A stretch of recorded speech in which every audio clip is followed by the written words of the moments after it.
اور वलीमे पर अपनी खुशी का इजहार करें। ये जो 500, 600, 700 लोग लेकर बेटी वालों के ऊपर हमलावर होते हैं ना, इसको छोड़ दें, ये ज्यादती है। आपको खुशी है तो उस खुशी का इजहार अपने घर कीजिए, इसका रिवाज डालिए। ये 300, 400 लोगों की बारात लेकर हमलावर होना, बेटी वाला कर्ज उठा के मजबूर होके वो खाना तैयार कर रहा है। और पहले पता क्या कहते हैं, हमारे मेहमानों को खाना अच्छा देना और चाहे बेटी को कुछ देना ना देना। ये हमारे बड़े स्टेटसफाई लोग आएंगे हमारे साथ जो आएंगे, खाना बस अच्छा दे देना, यहाँ से शुरू होता है। फिर उसके बाद कहते हैं ये भी दे देना, ये भी दे देना।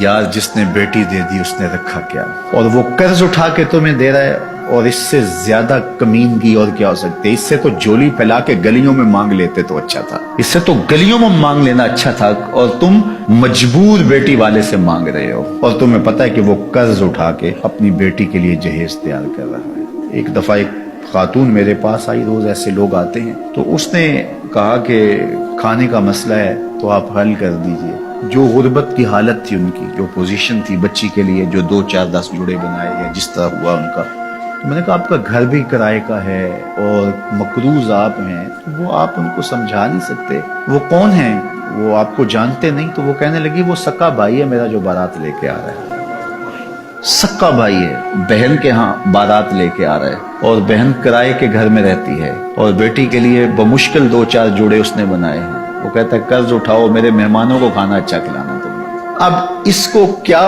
हम खुशी कहेंगे, इसको क्या हम कोई स्टेटस कहेंगे?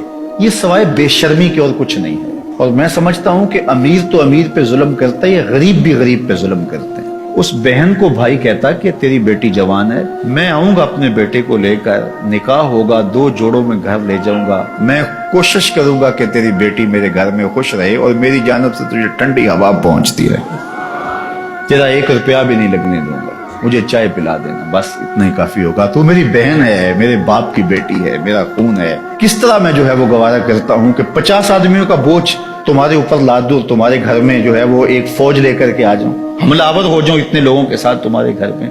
क्या ये इंसानियत है और ये खुशी है? इसको खुशी नहीं कहते, ये ज्यादती है, ये जुल्म है, और ये रोज मुआशरे में हो रहा है, एक दूसरे के साथ हम कर रहे हैं। ये उन लोगों से पूछिए जिनकी दहलीज पे बेटियां बूढ़ी हो रही हैं और वो बेचारे फिक्र में हैं कि किस तरह इनको घर से उठाया जाए। गरीब आदमी तो उठ नहीं सकता जिसकी 4 बेटियां, सारी जिंदगी कमाता रहता है और दूसरों के घर भरता रहता है, और वो फिर भी खुश नहीं होते। वो बेचारा अपना आप बेचना पड़े तो बेच के भी लगा दे, लेकिन फिर भी खुश नहीं होते। ये मुआशरे की दुखती हुई राग है। चलो उमरा, साहब सरवत, मुखय्यर हजरात, किसी हद तक मुतवस्सित तबका भी कोई सह लेता है, बर्दाश्त कर लेता है, लेकिन मुसीबत उनके लिए भी बनी हुई है। लेकिन बिलखुसूस जो गुरबा हैं उनको तो ख्याल करना चाहिए। निकाह फिल मसाजिद का माहौल पैदा करें, और मसाजिद में आए, निकाह हो, और घर से बेटी को रुखसत कर दें, बात खत्म। शब ज़ुफ़ाफ़ का सदका वलीमा है, और वलीमे की तलकीन करते हुए फरमाया वलीमा करो चाहे एक बकरी से ही क्यों ना हो। अगर आपके पास ज्यादा ताकत नहीं है तो आप एक बकरी ज़बा करके वलीमा करें। अपने दोस्तों को, अपने रिश्तेदारों को, अपने मिलने वालों को, हमसायों को, गुरबा को, मसाकीन को, सबको उसमें शामिल करें। अगर आपके पास इस्ताअत ज्यादा है तो ज्यादा से ज्यादा लोगों को बुला करके उसमें शामिल करें। कोई बात नहीं, शरीयत आपको खुशी की इजाजत देती है, लेकिन अपने घर करें ना।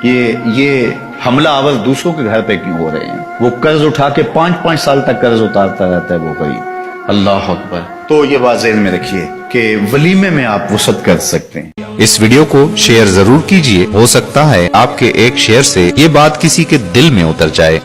जज़ाकल्लाह।